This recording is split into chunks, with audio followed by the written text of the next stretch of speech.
Can somebody please fetch Mother Nature some Prozac or Adderall or Focalin, because we have a major case of ADHD going on right now with her. It's a very unsettled weather pattern.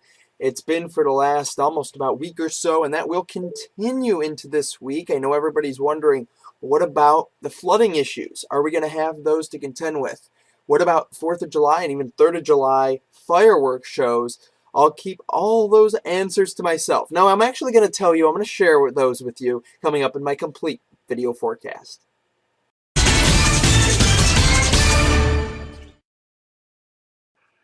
Most of northeastern Ohio is dry this early afternoon. We've seen some persistent rain across Ashtabula County throughout the morning, but that's eventually rotating out right now along State Route 7, Pierpont to Conneaut.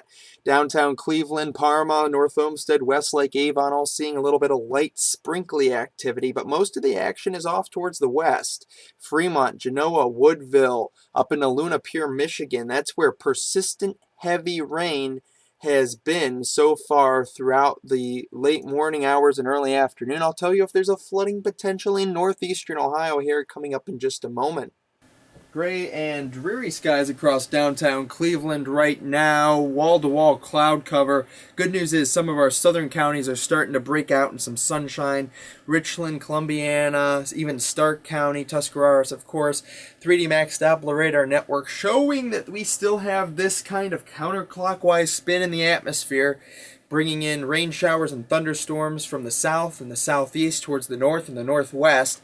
We are seeing this bulk of sunshine start to break out and push in again towards our southern counties. Canton starting to see some sun. New Philly seeing sun.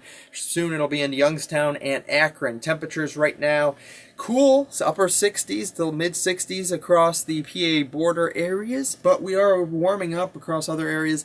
Low 70s, we'll end up in the mid 70s for highs across all the lakeshore counties. It'll be warmer towards the south. New Philly, I think about 80 degrees or so. Death Valley, California, Phoenix, Arizona, also Las Vegas, seeing very warm temperatures again, 110, 120, 125, or even warmer as this huge heat ridge continues to bring in near record heat. Let's take a look at that pattern right now. We are seeing this ridge of high pressure off towards the west. That is the reason for all these hundreds and 90s reaching all the way up towards Spokane, Washington. Even can hit 90 degrees there. But the trough here across the Midwest, that is the reason for the cooler than normal weather from Chicago to Cleveland and down all the way towards Arkansas, and then way off towards the east here is this big blocking high pressure. Think of it like a car accident on the roadway. Everything gets blocked up. There's a huge traffic jam in the weather pattern world here. According to my analogy, that means nothing can move. That's why we've been in this same unsettled pattern for about a week now. Looking at the almanac, yesterday 73 degrees for the high temperature with a low of 67 the night before. We saw 82, or we should see 82 and 63 for this day. We picked up 3/100ths of an inch of rain yesterday, but we finished June with 7.90 inches, almost 8 inches of rain for June. Very impressive. That was 4.47 inches above normal on the month. Today's forecast, we're going to continue that scattered storm chance. We should see showers and thunderstorms developing from the southeast, moving off towards the north and northwest throughout the afternoon and evening hours. Then temperatures mid-70s north, near 80 towards the south. A couple scattered storms, but we'll see another diminishing trend through the evening hours here, low of about 65 degrees. Now moving on, taking a look at the next week. What about 4th of July? Well, first Tuesday, about a 70% chance, more waves of storms moving through. It'll warm up a little bit, 81 degrees. More chances of storms at night too.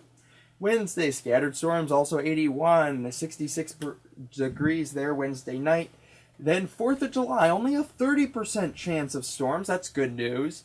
83 degrees. Fireworks should be in the 70s and mainly dry. Yay. Friday, 84, partly sunny skies. And then warming up, you can see mid-80s we'll continue with for the weekend with a couple of little storm chances. But any of the storms today we'll have to monitor because they could be pretty heavy and drop an inch or two of rain where they set up. And that could lead to some flooding concerns. So make sure to stay tuned to NeilWeather.com. I'm Brian Ivey. Have yourself a great rest of your Monday.